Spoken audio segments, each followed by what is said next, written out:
In this video, I'm going to show you how you can easily stop sharing call history between your Apple devices.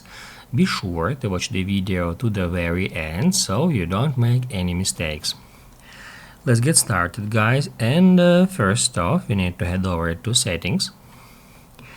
Then just tap right here at your name to go to Apple ID, and then just tap right here where it says iCloud.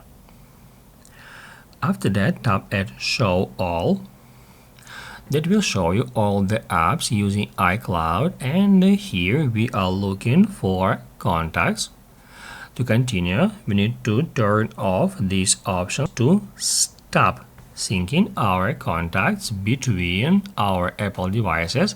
If we select here Keep on my iPhone, it will keep all the contacts at that particular iPhone, and it will stop sharing your contacts list to your another Apple devices.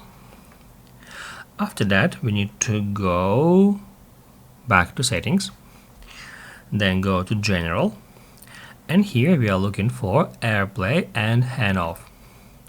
That's where you need to turn off the option Transfer to HomePod.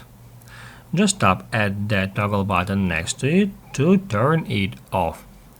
Basically, guys, that's it. So if this video was helpful for you, don't forget to hit the like button.